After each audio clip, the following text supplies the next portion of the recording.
we must decolonize our minds. You don't need Macron. You don't need any president to tell us in Africa how we can make our own peace.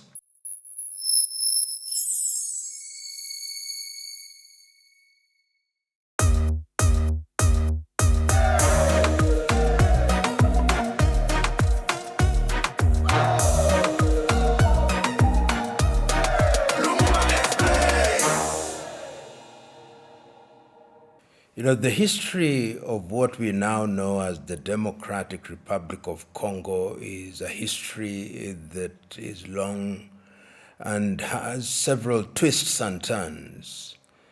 And it is important to contextualize that history so that we are able to understand and appreciate what is happening now.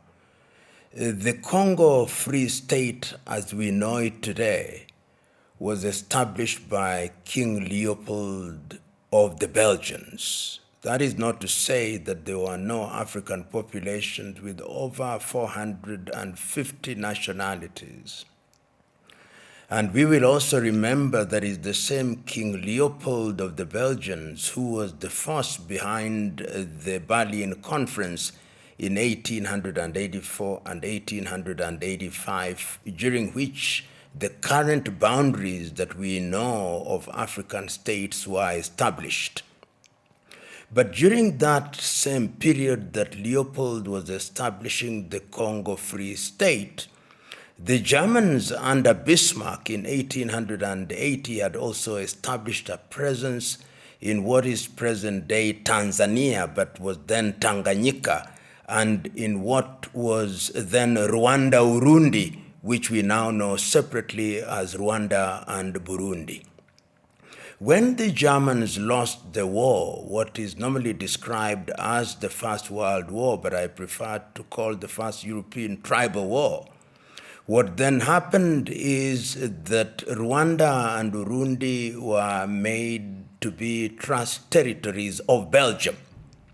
So the original sin in terms of the conflict that we see in DRC today was planted in those days, planted by King Leopold of the Belgians, reinforced in Berlin in 1884 and 1885. And there is a beautiful book that has been written by the Nigeria called Dekeye Adebayo in 2010, which is titled The Curse of Berlin, Africa After the Cold War. And it is important to have that history for us to appreciate what is now known as the conflict that is pitting Congo. Some say that the Rwandese are involved because the people that are fighting as M23 are of Tutsi stock, but they are Congolese. They come from around Kivu. The fact that a boundary was drawn by the colonialists and put them in a country that is now known as DRC, at one time was known as Zaire or Congo-Kinshasa, does not make them Rwandese. So the M23 was formed deliberately because the people who are then christened as the Banyamulenge thought that they were being discriminated against. They thought that the Congolese administration in Kinshasa was telling them to go to Rwanda, which is not their country. And this is something that has been debated over time. In 1996, when the country was still known as Zaire, the former president of Tanzania, the late Julius Kambarage Nyerere, in 1996, when delivering a speech in New York under the Peace Academy, said that we must be very clear that the Banyamulenge are not Rwandese. The Banyamulenge or the Tutsi who are to be found or who are found in Kivu are Congolese. Because the colonialist border put them in DRC, Congo, and some in Tutsi, does not make them Rwandese. So the M23 was created deliberately for the purpose of protecting the interests of the Tutsis who are Congolese citizens. However, it must be understood that there have been accusations and counter-accusations, with the administration in Kinshasa saying that the Rwanda administration is aiding the M23.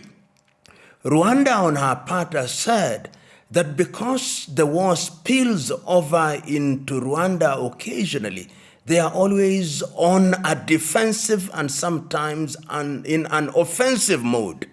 And you will remember that when Felix Tshisekedi took over power, there was a time indeed when he visited Kigali and gave the Rwandese the right to move into the territory of Congo to deal with other rebel groups which were a threat to Rwanda, in the same way that he also did to the Ugandans. The fallout now is that diplomatically there is now a problem between Rwanda and the Democratic Republic of Congo, and the accusations are that the Rwandese administration is using M23 to destabilize DRC and also to take resources. But I believe that if we are to look at the issue in an objective manner, this is not the time to apportion blame. This is the time to ask ourselves, how can we stabilize that area? And that will require, among other things, that all the combatants are called to a round table. The argument, for example, that comes from the Kinshasa administration that they cannot have a face-to-face meeting with M23 is without merit, because it is the M23 who are on the ground, and they are an organized force with a clear chain of command. Even if it is true that the Rwanda government has given them logistical support, that does not take away the fact that they are organized and that they say they are Congolese. And we will remember that numerous attempts have been made to stabilize DRC. Numerous attempts when it was still called Zaire, numerous attempts when it changed its name to the Democratic Republic of Congo, and there have been peace initiatives, the most prominent of which has been the peace initiative by President João Lourenço of Angola, which appears to have faltered. There was also the Nairobi peace initiative, and we will remember that at one time all the East African countries did sanction an African force to go and help the Congolese administration, and they expelled the East African force and invited SADC. It must be remembered that DRC is a member of 2 regional organizations, perhaps even 3. But the most prominent are that they are members of the East African community and members of SADC. And as we speak now in the year 2025, it is the SADC forces that are prominent in that area. Internationally, we also have the UN, MONUSCO, which has been there for a very long time. And this is not the first time that M23 have actually invaded Goma and occupied Goma. There was a time when they did, but the things have escalated in a manner that was unprecedented, with the consequence that the Kinshasa administration severed diplomatic ties and asked that the Rwandese ambassador winds up their diplomatic activities within 48 hours. It is in that context that the Kenyan President William Ruto, who is the current chair of the East African Community, then said, let us have an urgent meeting in order to resolve the problem. But from where I sit, such an urgent meeting will only be to stabilize and possibly call for a truce. But we've got to look at the long-term issues.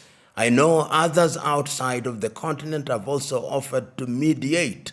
President Erdogan of Turkey did offer to mediate, and that was immediately dismissed by the Congolese, which begs the question, How do we deal with the Congo problem in the context of the combatants who are present and who have demonstrated that they have sufficient firepower to overwhelm the Congolese forces?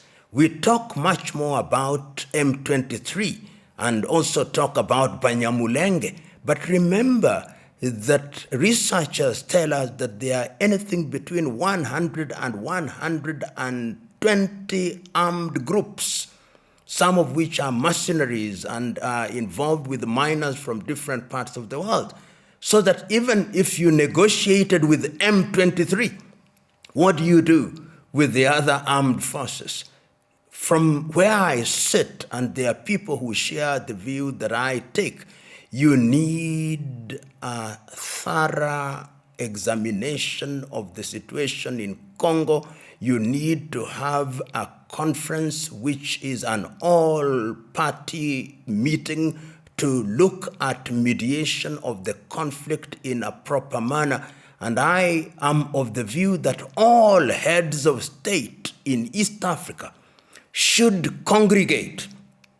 All heads of state in SADC should congregate. And perhaps if the AU was a strong body, it is not. This would be done under the aegis of the AU so that you don't have single mediators.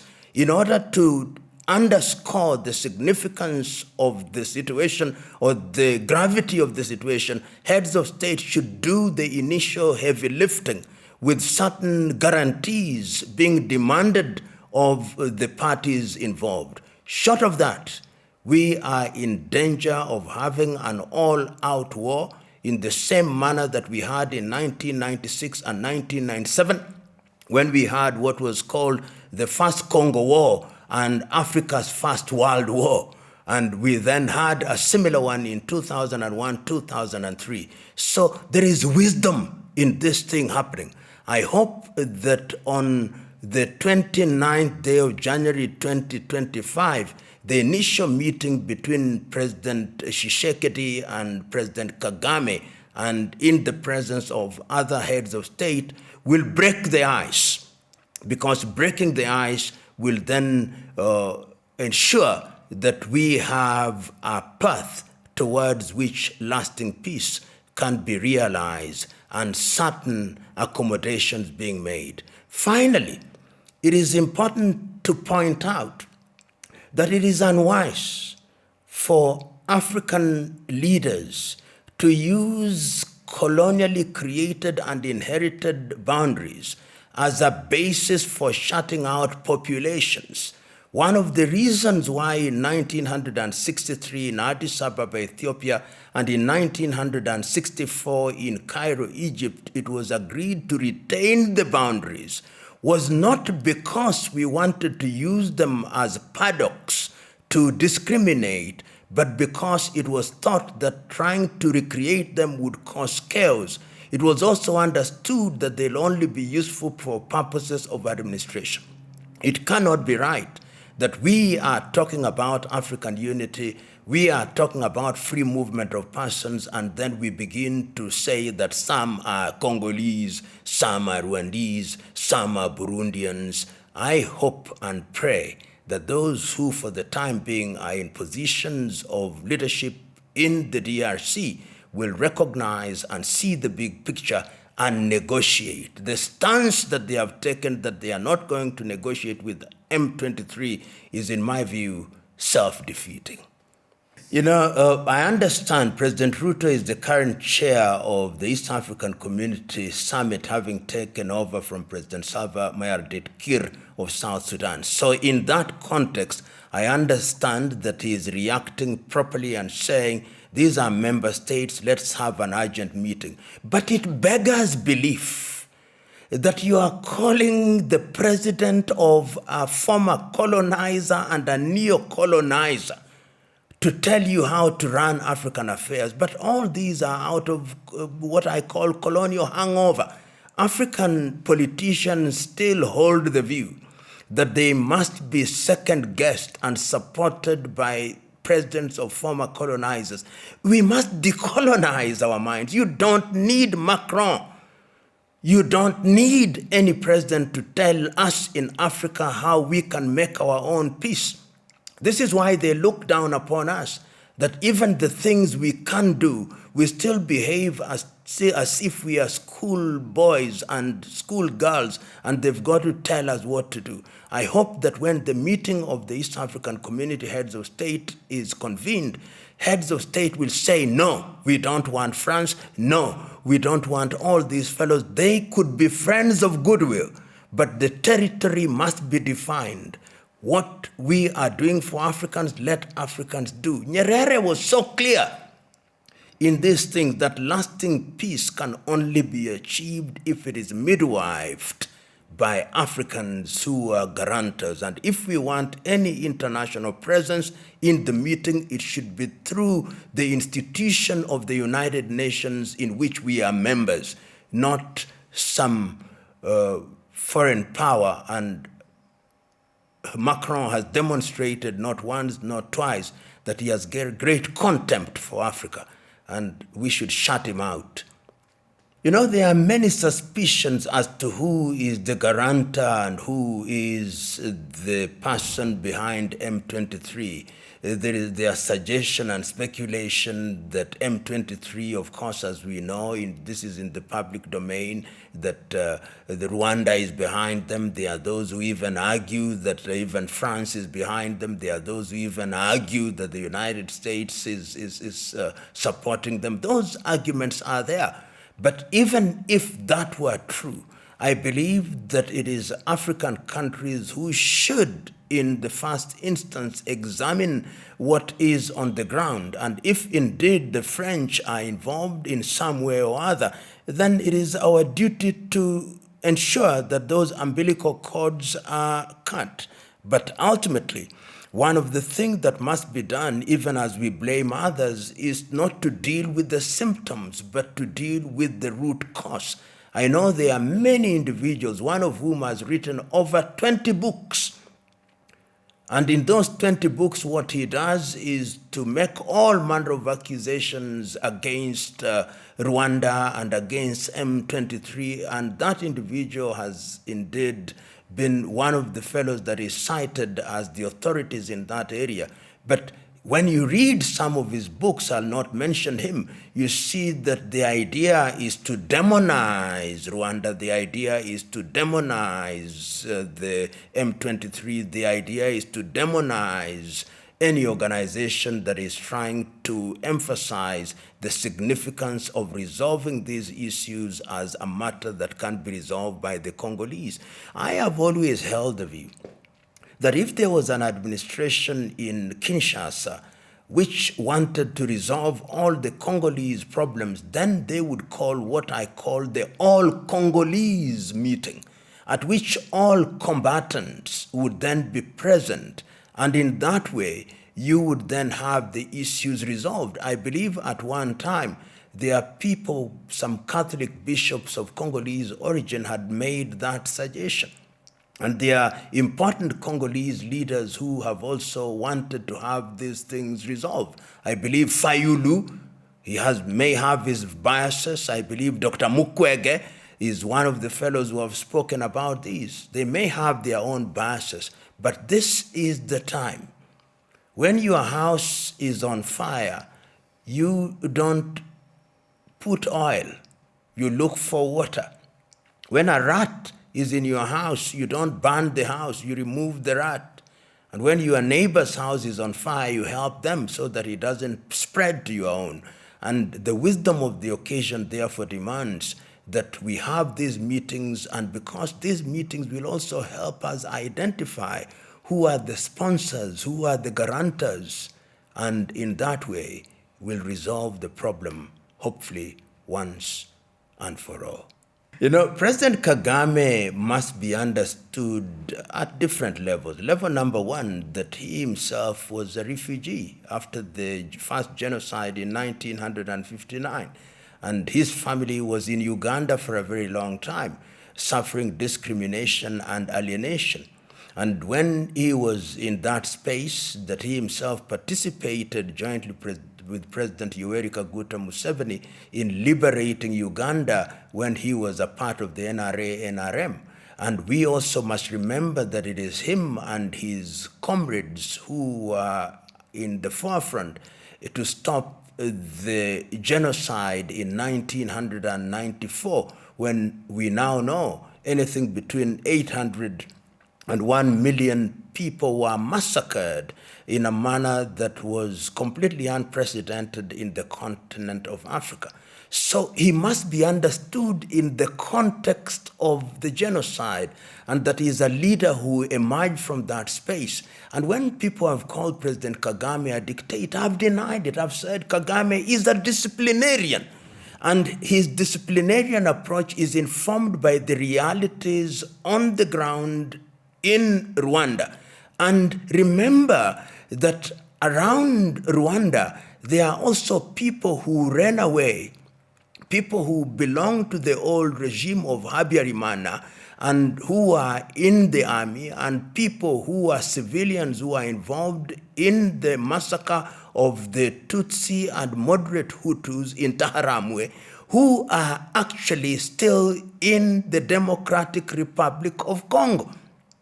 And when, therefore, it is said that Kagame is an expansionist, and he's been accused of being an expansionist. In fact, he, together with President Yoweri Museveni, have been accused of wanting to create what is called the Bahima Batutsi Kingdom.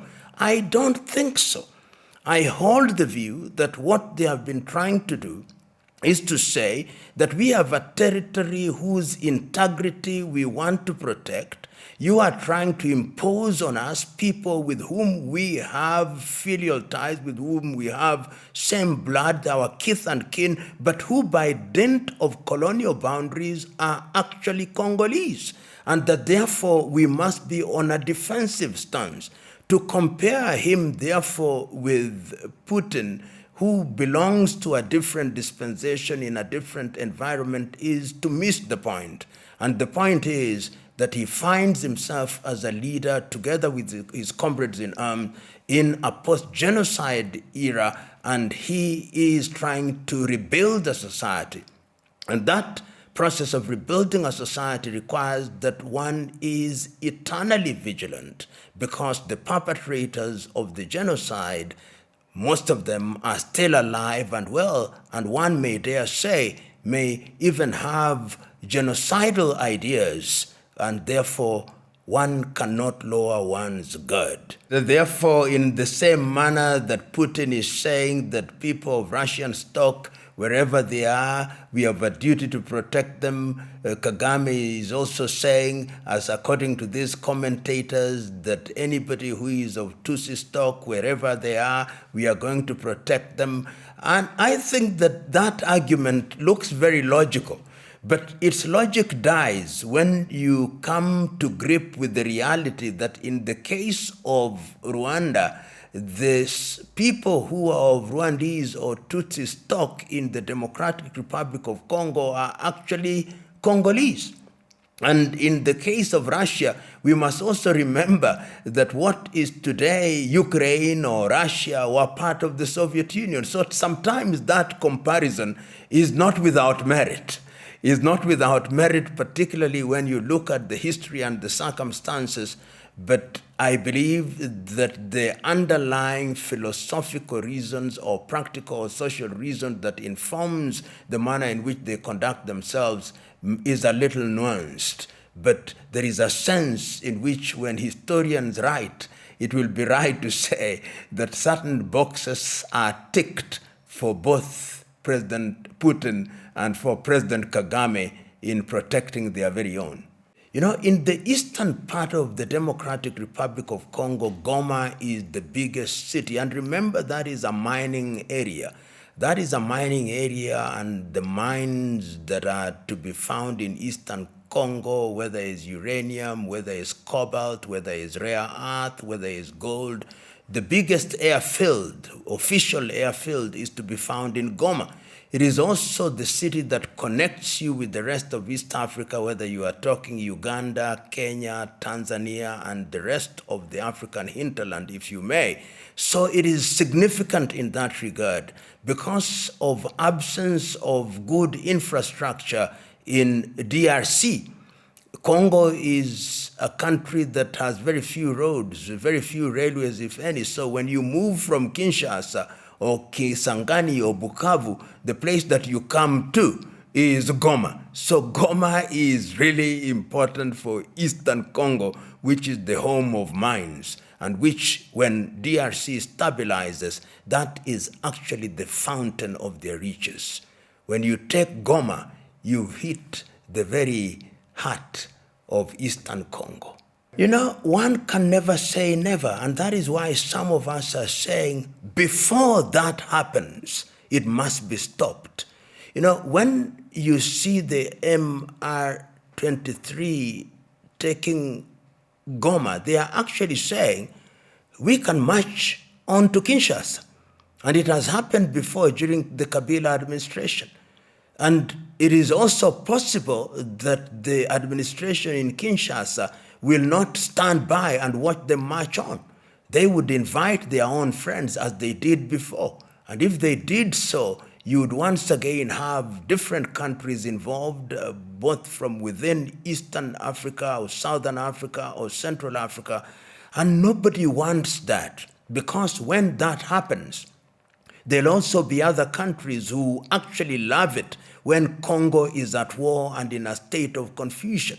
And there are countries which are former colonizers whose subterranean hands are ever present, because an unstable Congo and an unstable Africa is a good hunting ground. So we pray and hope, and beyond prayer and hope, the political leaders must make every effort to ensure that that does not happen.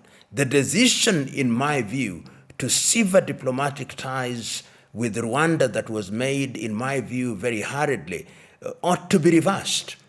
You must retain some kind of engagement. Even in the most difficult times, you must have détente, where you have their capacity and the ability and desire to negotiate and to engage, so that you keep on talking. Because when you stop talking, that is when chaos begins. So I am of the view that every effort must be made, and there should be shuttle diplomacy to ensure that we don't have another Congo war.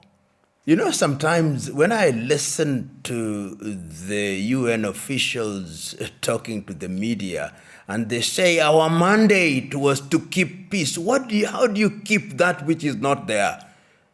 There's no peace in the first place. And they ordinarily say we could not do certain things, we could not stop the combatants because our mandate is only to keep peace. So they go into the arena, and this is not meant to be a disrespect to the Boy Scouts and the Girl Guides, but they go into a war situation as if they are Boy Scouts and Girl Guides, and that they are going to hand over confetti to the combatants. No, these are guns, these are live guns, these are people with heavy artillery.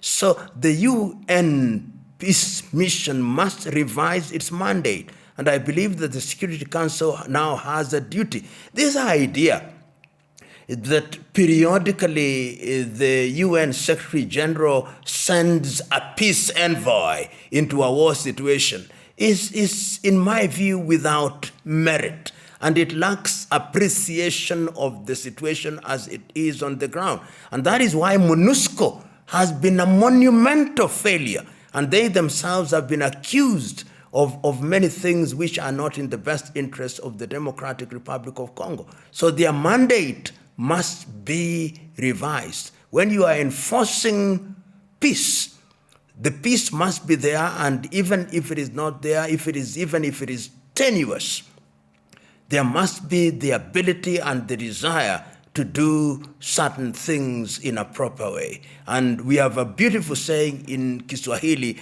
amani haiji ila kwa ncha ya upanga.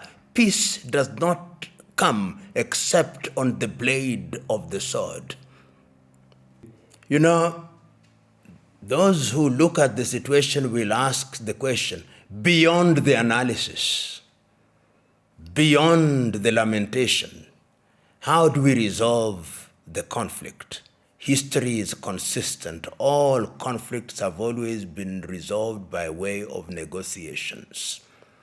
And negotiations have always worked when all concerned parties are made to realize that arms don't resolve problems and that all problems are resolved at the negotiation table. It is the duty, therefore, at this stage for the organizations that were created for that purpose, among other things, to be the midwives of the peace process in DRC. Attempts have been made, as we already know, by President João Lourenço of Angola, which appears to have hit a rock. Attempts have been made, which have been described as the Nairobi process, which have hit a rock. And it is now owing to the escalation that we are now saying all East African countries should congregate, and I agree. We should be an emergency meeting of the East African community, an emergency meeting of SADC, an emergency meeting of the African Union with a view to finding lasting solution to the Congo problem. That is what is going to resolve this issue. And it is only going to be resolved when all parties who have been named are sitting in one room and are told, we don't want war, stop it. And those who don't want to stop it, we are going to sanction you, both at individual level and at other levels which are relevant. And if you don't, we are going to use the law to prosecute you so that you are punished for the best interests of your country and your peoples. If that is done, then I believe that Congo will begin to know peace.